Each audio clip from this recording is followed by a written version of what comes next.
देव जय भोलेनाथ। नमस्कार, मैं साधना पांडे मार्गदर्शन पे आपका स्वागत करती हूँ।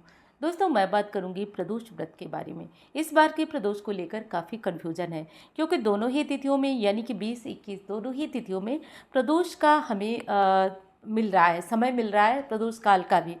तो ऐसे में बहुत सारी दुविधा है कि किस दिन हमें प्रदोष का व्रत धारण करना चाहिए, पूजा का शुभ मुहूर्त कौन सा है। और साथ साथ दोस्तों, ये प्रदोष विशेष इसलिए भी हो जाता है क्योंकि ये वैशाख महीने का प्रदोष है। वैसे तो वैशाख महीना भगवान विष्णु को प्रिय है, लेकिन आप जानते हैं जो भी चीज़ें नारायण को प्रिय होती हैं वो महादेव को स्वतः ही प्रिय हो जाती है। जैसे कि राम नाम लिखा हुआ बेलपत्र ही ले लीजिए। राम का नाम भगवान भोलेनाथ पे चढ़ाने से, लिखा हुआ बेलपत्र चढ़ाने से वे काफ़ी प्रसन्न होते हैं। वैसे ही वैशाख मास नारायण का मास है, लेकिन इस मास में भगवान भोलेनाथ की आराधना करने से वे विशेष प्रसन्न होते हैं। क्या और किस प्रकार करना है और किस दिन आपको प्रदोष का व्रत धारण करना है, सभी विशेष बातें जान लेते हैं। सबसे पहली चीज़ जान लेते हैं दोस्तों कि प्रदोष का व्रत आप यदि उठाना चाहते हैं, नया करना चाहते हैं तो आप कर सकते हैं। बहुत सारे प्रश्न आ रहे हैं, गुरु तारा शुक्र तारा अस्त है तो क्या कर सकते हैं। तो देखिए, इसमें ऐसा कोई दोष नहीं है। बाकी अगर किसी तरह से मन आपका जो है बहुत सारी दुविधा से भरा हुआ है तो आप ना करें, बाकी कोई मनाही नहीं है, आप व्रत बिल्कुल कर सकते हैं, किसी भी प्रकार का कोई दुविधा नहीं है। तो जिन लोगों को नया व्रत करना है, वैशाख मास है, उत्तम मास है, आप लोग कर सकते हैं। जैसा कि आप जानते हैं कि प्रदोष एकमात्र ऐसा व्रत है जिसको किसी भी मनोकामना के लिए किया जा सकता है। हर दिन का प्रदोष अलग अलग मनोकामनाओं की पूर्ति के लिए रहता है, लेकिन मेरा मानना है कि आप किसी भी प्रदोष का व्रत करें, महादेव की कृपा तो आपको मिलनी ही मिलनी है। चाहे आप सोमवार का करें, चाहे रविवार का, चाहे मंगलवार का, चाहे बुधवार का, हर दिन का अपना अलग महत्व होता है, लेकिन सबका महत्व महादेव से होता है। और जहाँ पे महादेव की कृपा है वहाँ दिनों का कोई मतलब नहीं रह जाता है। ये हो गई हमारी विशेष बात। अब चलिए जान लेते हैं कि जो प्रदोष का व्रत है वो कौन कौन कर सकता है। देखिए, बहुत सारे प्रश्न आते हैं, क्या कुंवारी लड़कियां कर सकती हैं या कोई भी प्रदोष का व्रत कर सकता है।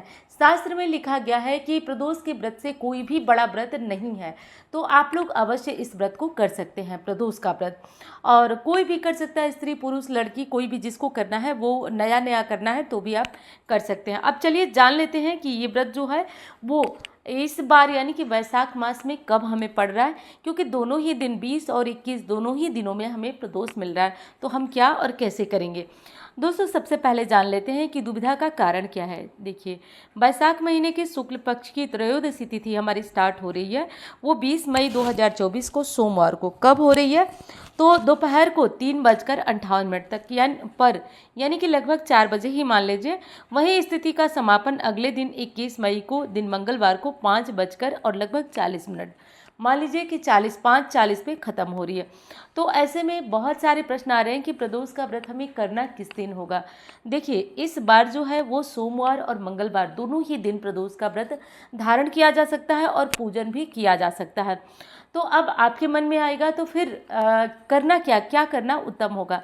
देखिए, करना तो सोमवार और मंगलवार दोनों ही दिनों में आप व्रत कर सकते हैं और दोनों ही दिनों में पूजन कर सकते हैं। लेकिन जब हमें बहुत अच्छा ऑप्शन मिल रहा है, सोमवार का दिन भी मिल रहा है और प्रदोष काल में तिथि भी हमें लंबी मिल रही है, तो ऐसे में हमें उदया तिथि से कोई लेना देना नहीं है। प्रदोष का व्रत जो होता है उसमें शाम को त्रयोदशी तिथि देखा जाता है कि शाम के टाइम में जो प्रदोष काल का समय है वो त्रयोदशी में होना चाहिए। तो ऐसे में हमें मंगलवार सोमवार दोनों दिन मिल रहा है, लेकिन विशेष दिन सोमवार भी पड़ रहा है और उस दिन हमें त्रयोदशी तिथि पूरी रात के लिए मिल रहे। तो इसलिए विशेष दिन है आज के दिन आप अपनी पूजा आराधना सोम प्रदोष का व्रत कर लीजिए और पूजा आराधना आपने इसी दिन कर लीजिएगा। अब जिन लोगों को जो है कि एकादशी व्रत होगा वो कैसे करेंगे। देखिए, एकादशी व्रत का पारण करना बहुत ज़रूरी है। हर व्रत का करना ज़रूरी होता है, तो वैसे एकादशी का करना भी बहुत ज़रूरी है। अब बिना पारण के व्रत नहीं होता है, तो इसलिए आप पारण के नाम पर भगवान का ध्यान करते हुए या तो गंगा जल पान कर लीजिए या तुलसी का एक पत्ता पारण का ध्यान करते हुए आप ग्रहण कर लें। इस तरह से करके आपका पारण हो जाएगा और आप अगले व्रत का संकल्प लेकर अगला व्रत प्रारंभ कर सकते हैं। तो इस विधि से करके आपका प्रदोष हो जाएगा। और जो लोग किसी भी कारण से असमर्थ हैं वो मंगलवार को भी प्रदोष का व्रत कर सकते हैं। लेकिन ध्यान रखिए, टाइम बहुत कम मिल रहा है, 5 बजकर लगभग 39 मिनट तक ही मिल रहा है। इसलिए सर्वश्रेष्ठ माने तो सोमवार का ही प्रदोष है। व्रत करना है, नियम करना है, उपाय करना है तो सोम प्रदोष बहुत श्रेष्ठ होता है। जिन लोगों को नया व्रत करना है उनके बारे में भी मैंने बता दिया कि बिल्कुल भी दुविधा में न पड़े।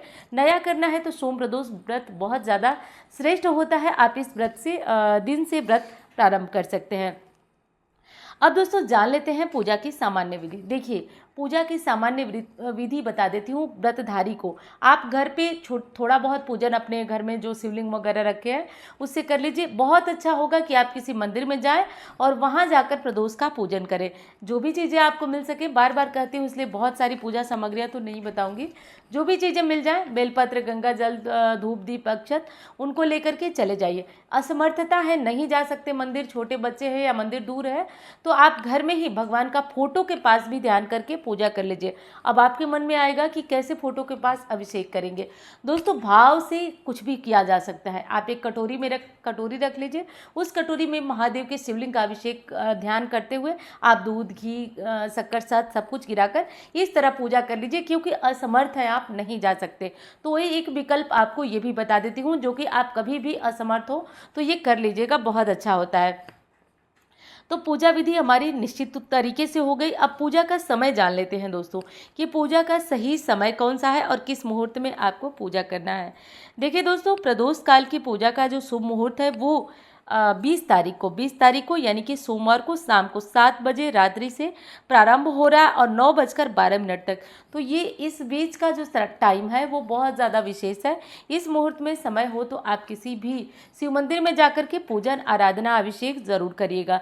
जिन लोगों को पूजन, आराधना, अभिषेक करना मना किया जाता है मंदिर में, वे केवल दीपक जला दें।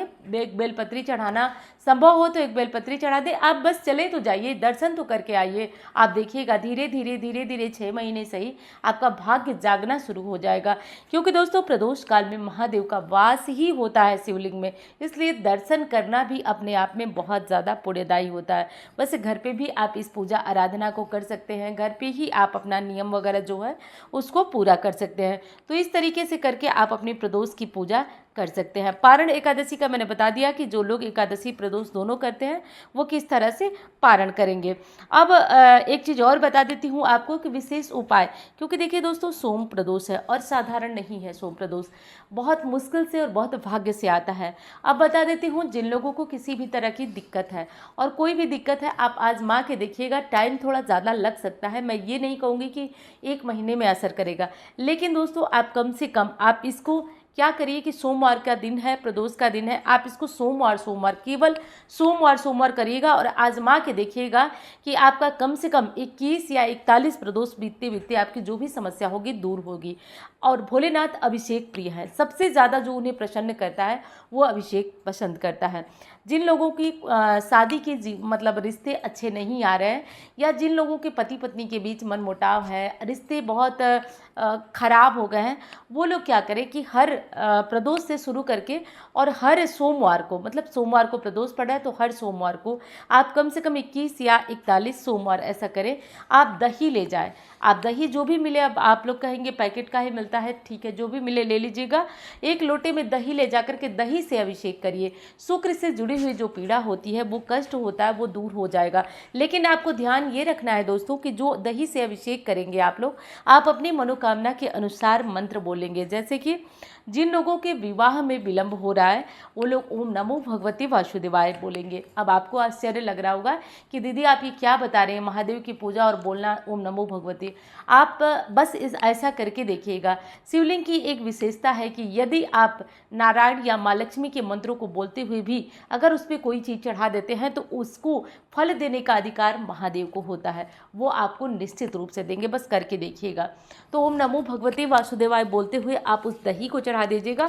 अब जिन लोगों की कुंडली में जो है सूर्य कमज़ोर है, वो लोग क्या करेंगे, तो देखिए सूर्य अगर कमज़ोर हैं या फिर सूर्य को मजबूत बनाना चाहते हैं, या फिर आप लक्ष्मी चाहते हैं कि अपार आपके घर में धन संपदा आए, किसी भी तरह की कोई कमी ना हो, तो आप क्या करिएगा कि कम से कम 1.25 किलो गुड़ ले लीजिएगा और उसको पिघलाने का मतलब कि पानी में डालकर उसको गला लीजिएगा। गला करके और किसी बड़े बर्तन में करके केवल और केवल ले जाकर के महादेव पे अभिषेक कर दीजिएगा। कोई भी माँ लक्ष्मी का मंत्र बोलते हुए, सूर्य नारायण का मंत्र ओम घृणी सूर्याय नमः या सूर्य देवाय नमः, जो भी मंत्र हो बस बोलते हुए आप महादेव का अभिषेक करिए।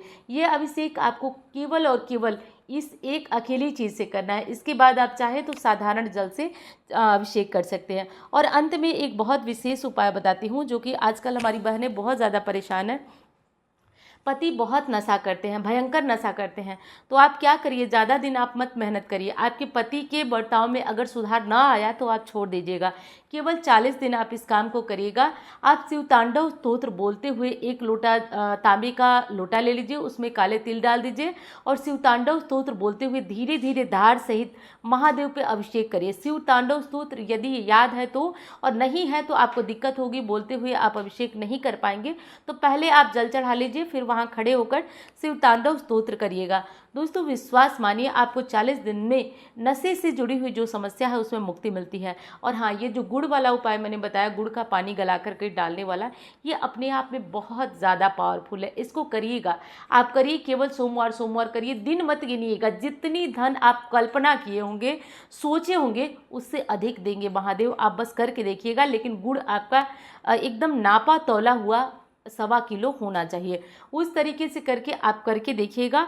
और जो लोग किसी भी तरह की समस्या से ग्रसित हैं, इनमें से कोई भी उपाय करिएगा। बाकी महादेव की इच्छा है, उनका नाम लेते रहिएगा, अच्छे कर्म करिएगा, बाबा सभी रास्ते खोलेंगे। वीडियो पसंद आए तो भूलिएगा मत लाइक करना, आप लोग लाइक ज़रूर करिएगा, क्योंकि आप लोगों के लिए मैं बहुत ज़्यादा कोशिश करती हूँ कि जिन चीज़ों से फ़ायदा हुआ है लोगों को, वही आपके लिए ले आऊँ।